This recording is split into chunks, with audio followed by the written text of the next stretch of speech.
Výmena brzdového válca na Tatra 815.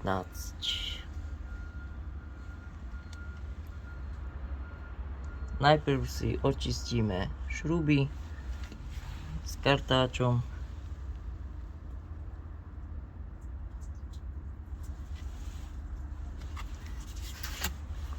Povolíme račňu, aby sme mali uvoľnený valček.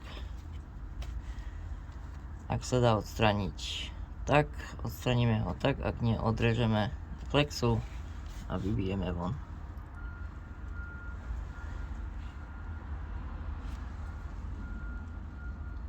Ďalej tu je na 19 kľúč Hollander a hore máme Hollander na 22 a z boku ešte jeden Hollander na 19. Potom ešte táto redukcia sa mení na nový valec, sa dáva.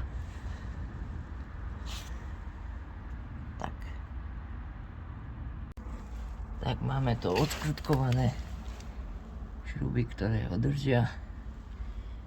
A tu som sa zmenil, tu nebol Hollander na 19 kľúč, ale na 22, tak ako hore. A na tamtej strane bol 19.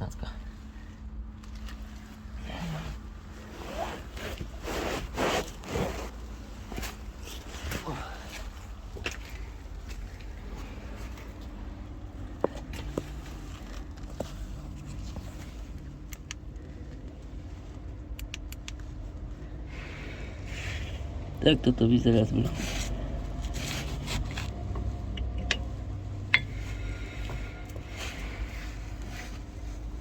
Hollander tu spadol.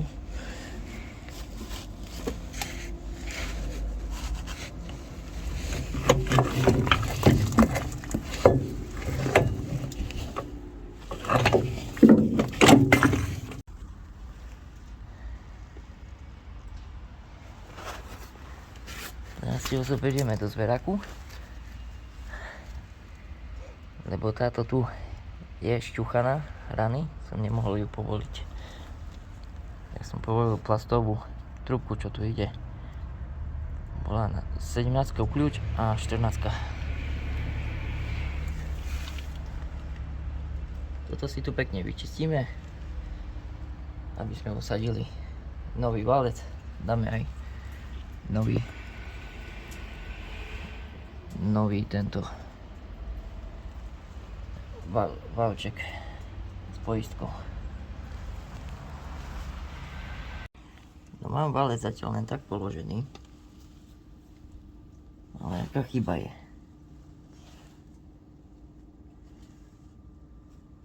Tu valček prejde, lenže tu na tom oku je menšia diera. Teraz mi prejde, lebo som zabrúsil valček, ale ešte stále není dosť. To tak, kúpiš nové a ešte aj nedobre diery navrtané. Nič, idem to špekulovať, aby mi tu sadlo. A potom podávame Hollandery, nové podložky. Tak to dávame medené, tak to hliníkové.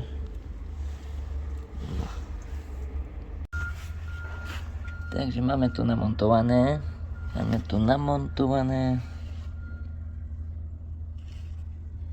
Všetko zašrubované.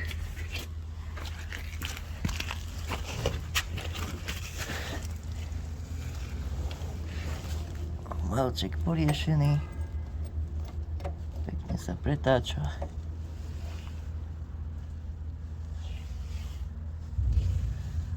Dáme dolu zo zdvihaka. Nabije sa vzduch a nastaví sa brzda.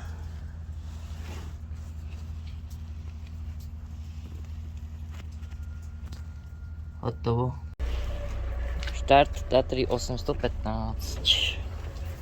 Zapneme batériak, ktorý je skrytý tu. Hotovo.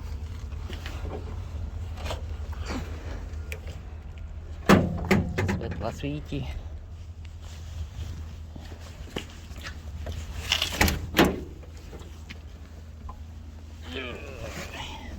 schody do neba.